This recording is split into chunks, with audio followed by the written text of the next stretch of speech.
Hello friends, എല്ലാവർക്കും സ്വാഗതം പുതിയ വീഡിയോയിലേക്ക്. ഇന്ന് ഞാൻ വന്നിട്ടുള്ളത് മായൊന്നും ചേർക്കാത്ത നല്ല ശുദ്ധമായിട്ടുള്ള സാമ്പാർ പൊടി റെസിപ്പി ആയിട്ടാണ്. നല്ല ഗുണവും മണവും നിറവുള്ള ഈ ഒരു സാമ്പാർ പൊടി നമുക്ക് വീട്ടിൽ വളരെ സിമ്പിളായിട്ട് ഉണ്ടാക്കിയെടുക്കാവുന്നേ ഉള്ളൂ. വീഡിയോ കണ്ടിട്ട് ഇഷ്ടപ്പെടുവാണെങ്കിൽ ലൈക്ക് ചെയ്യുക, ഷെയർ ചെയ്യുക, കമൻറ്റ് ചെയ്യുക, ചാനൽ സബ്സ്ക്രൈബ് ചെയ്യാനും മറക്കരുത്. അപ്പോൾ നമുക്ക് നേരെ വീഡിയോയിലോട്ട് പോകാം. സാമ്പാർ പൊടി ഉണ്ടാക്കാനുള്ള ഇൻഗ്രീഡിയൻസ് ഒക്കെ ഞാൻ എടുത്തു വെച്ചിട്ടുണ്ട്. നമുക്കത് എന്തൊക്കെയാണെന്ന് നോക്കാം. ഞാനിവിടെ ഒരു ചെറിയ ക്വാണ്ടിറ്റിയിലാണ് സാമ്പാർ പൊടി റെഡിയാക്കുന്നത്. ഒരു 7 ടേബിൾ സ്പൂൺ പച്ചമല്ലി എടുത്തിട്ടുണ്ട്. ഒരു 2 ടേബിൾ സ്പൂൺ ചെറിയ ജീരകം, 2 ടേബിൾ സ്പൂൺ കടുക്, 2 ടേബിൾ സ്പൂൺ കുരുമുളക്, 2 ടേബിൾ സ്പൂൺ തുവരപ്പരിപ്പ്, നമ്മൾ സാമ്പാറൊക്കെ ഉണ്ടാക്കാൻ എടുക്കുന്ന പരിപ്പുണ്ടല്ലോ അതാണ്, 2 ടേബിൾ സ്പൂൺ ഉലുവ, 21 വറ്റൽമുളക് അതിൻ്റെ മൊത്തി കളഞ്ഞിട്ട് എടുത്തിട്ടുണ്ട്.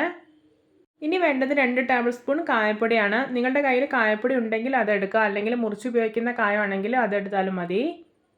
ഒരു പിടി നല്ല ഫ്രഷ് ആയിട്ടുള്ള കറിവേപ്പില എടുത്ത് വെച്ചിട്ടുണ്ട്.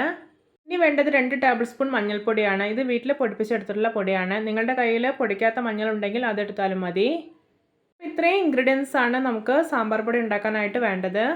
ഞാനിവിടെ ഒരു തട്ടിൽ ഒട്ടും നനവൊന്നുമില്ലാത്ത നല്ലൊരു കോട്ടൺ തുണി വിരിച്ചിട്ടുണ്ട്. ഇനി നമ്മൾ എടുത്ത് വെച്ചിരിക്കുന്ന ഇൻഗ്രീഡിയൻസ് ഒക്കെ ഉണ്ടല്ലോ അതെല്ലാം ഈ തട്ടിലേക്ക് ഇട്ട് കൊടുക്കാം.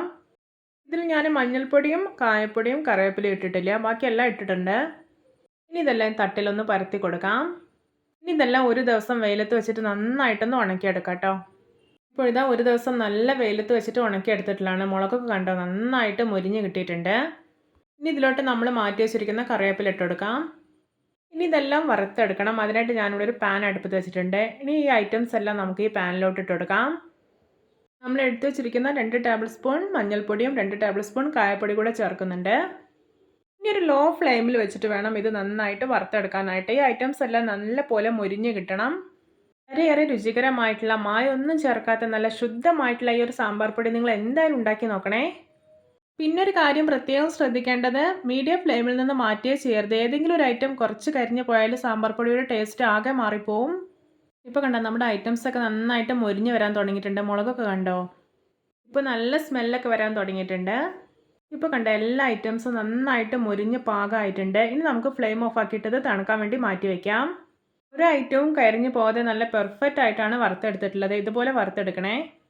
അപ്പോൾ ഇതിൻ്റെ ചൂടൊക്കെ നന്നായി പോയതിന് ശേഷം ഞാനിതൊരു മിക്സിയുടെ ചെറിയ ജാറിലേക്ക് ഇട്ട് കൊടുത്തിട്ടുണ്ട്. ഇനി നമുക്കിത് നന്നായിട്ടൊന്ന് പൊടിച്ചെടുത്ത് വരാം. ഒട്ടും തരികളൊന്നും ഇല്ലാതെ നല്ല പെർഫെക്റ്റ് ആയിട്ട് തന്നെ പൊടിച്ചെടുത്തിട്ടുണ്ട്. കണ്ടോ ഇതാ നമ്മുടെ രുചികരമായിട്ടുള്ള ഹെൽത്തി ആയിട്ടുള്ള മായമൊന്നും കളരാത്ത അടിപൊളിയായിട്ടുള്ള സാമ്പാർ പൊടി റെഡി. നല്ലൊരു സ്മെല്ലാണ് കേട്ടോ ഈ ഒരു സാമ്പാർ പൊടിക്ക്. ഞാൻ വീട്ടിൽ ഇതാണ് യൂസ് ചെയ്യാറുള്ളത്.